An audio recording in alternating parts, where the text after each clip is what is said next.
6월 3일 토요일 그들은 반드시 죽일지니란 제목으로 레위기 20장 1에서 16절의 말씀입니다. 사랑의 하나님 감사합니다. 한 주도 우리를 지켜주시고 또한 이 시간에 하나님 말씀을 묵상할 수 있는 은혜를 주심에 감사합니다. 이 시간 하나님의 말씀이 들리고 복음이 들리기 원합니다. 말씀대로 믿고 살고 누리는 인생이 되게 하시고 이 시간 우리와 함께하여 주시옵소서. 감사드리옵고 예수님의 거룩하신 이름으로 기도드립니다. 아멘. 본문의 말씀입니다. 여호와께서 모세에게 말씀하여 이르시되 너는 이스라엘 자손에게 또 이르라.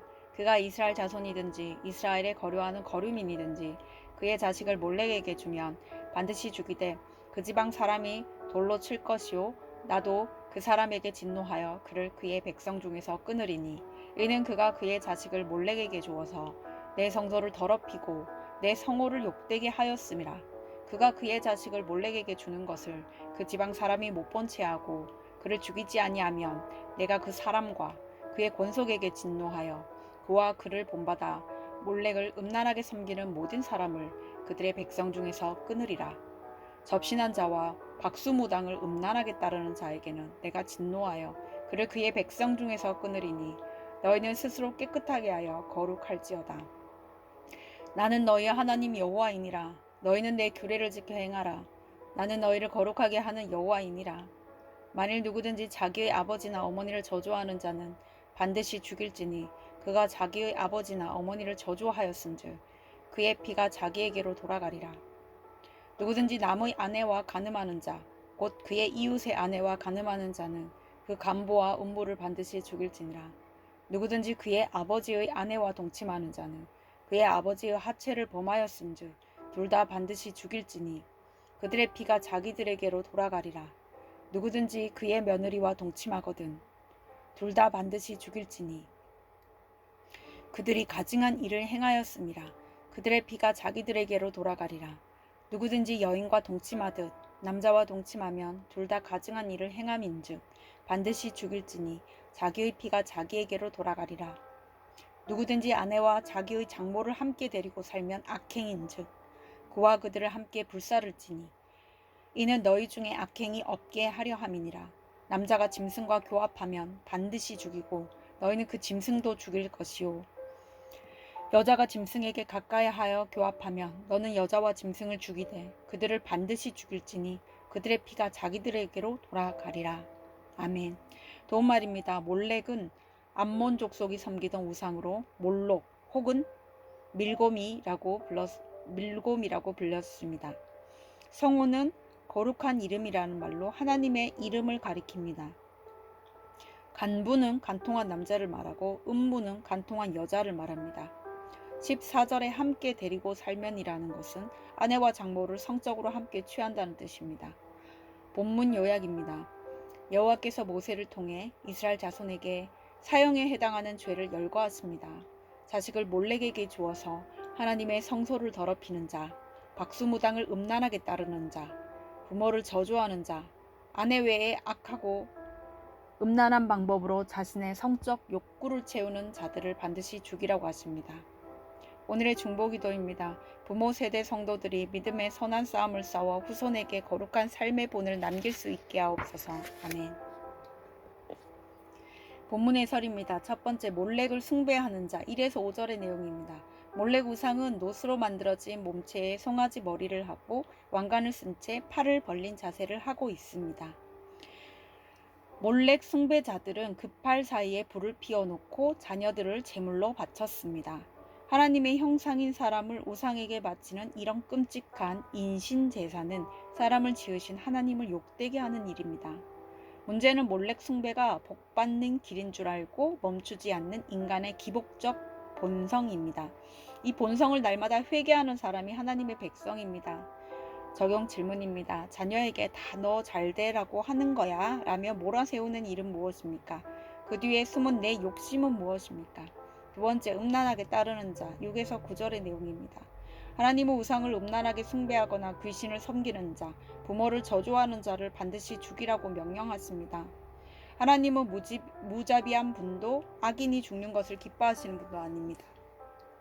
하나님이 이스라엘 자손에게 이처럼 단호히 명하시는 것은 그들이 반드시 그 죄악을 끊어야 한다는 뜻입니다.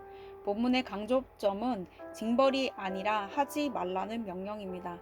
자기 백성이 죄에서 돌이켜 거룩해지기를 간절히 바라신 하나님의 애타는 심정의 표현입니다.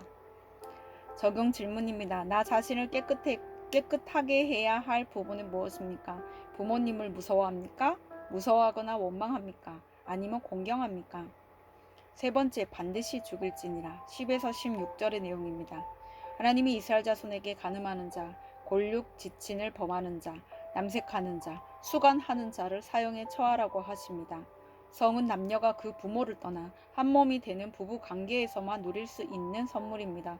그러나 첫사람의 타락으로 성욕도 왜곡되어 인간은 결혼의 경계를 넘어 맹목적 쾌락을 추구하게 되었습니다.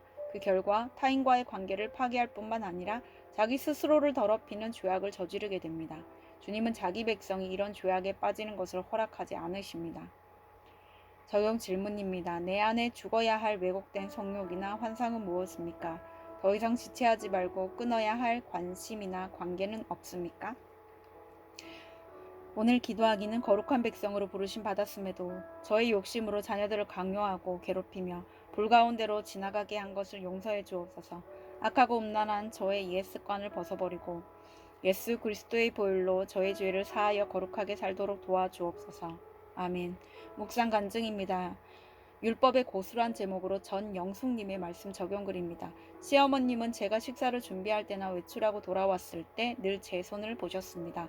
처음엔 참 별나기도 하시다라며 무심코 지나쳤는데 지금 돌이켜보면 위생 강박이 있으셨던 것 같습니다. 이런 시어머님 밑에서 10년이 넘도록 시집살이 하다 보니 미워하면 닮는다는 말처럼 어머님이 화장실에 다녀오시면 저도 어머님의 손을 먼저 보게 되었고 안 씻은 손으로 저를 만지시는 게 싫어서 손을 잡기 원하시는 어머님 손 대신 팔을 잡아드리기도 했습니다. 어머님의 강박이 저에게 자연스럽게 대물림된 것입니다. 그런데 이런 모습이 저의 신앙생활에도 투영되어 저는 율법의 모든 항목을 지켜야 한다는 강박에 사로잡히게 되었습니다. 자식을 몰래에게 주어서 하나님을 욕되게 하고 노엽게 할까 두려워 자녀가 교회에 가는 것을 우선시했지만 마음의 자유함이 없었습니다. 너희는 스스로 깨끗하게 하여 거룩할지어다 라는 말씀에 대한 순종을 겉으로 흉내만 내며 자녀에게 본이 되지 못했습니다. 또한 시어머님이 방심하시는 사이 저의 둘째 아들을 놓쳐 교통사고로 죽게 한 어머님을 저주하지 않고 하나님의 때에 간 것이라며 저 자신을 위로했습니다. 하지만 이는 제 믿음이 좋아서라기보다 하나님을 두려워하는 강박적인 신앙의 모습이었습니다. 저의 거룩을 위해 오래도록 수고하신 시어머님은 복음을 받아들이고 천국에 가셨습니다. 이제는 90세가 넘으신 친정 부모님이 제게 자주 연락을 하십니다. 간암에 치매까지 있으신 친정 어머니는 당뇨로 다리가 코끼리 다리처럼 붓고 각질이 두껍게 생기고 발톱이 많이 변했습니다. 이런 모습에 놀라 뒷걸음질 치고 싶지만 장갑을 끼고 연고를 정성껏 발라드립니다. 여전히 율법의 고수처럼 살고 있으나 이제는 저의 이런 강박을 인정하고 저를 온전히 사랑하신 하나님을 바라보는 믿음을 가지게 되어 감사할 따름입니다. 아직 믿지 않는 가족에게 거룩한 삶의 본을 보이며 살기를 원합니다. 이분에 적용하기는 친정 부모님의 구원을 위해 주일마다 2분을 모시고 교회에 가겠습니다. 큐티하면서 받은 은혜를 아들 내외를 만날 때마다 삶으로 전하겠습니다. 입니다.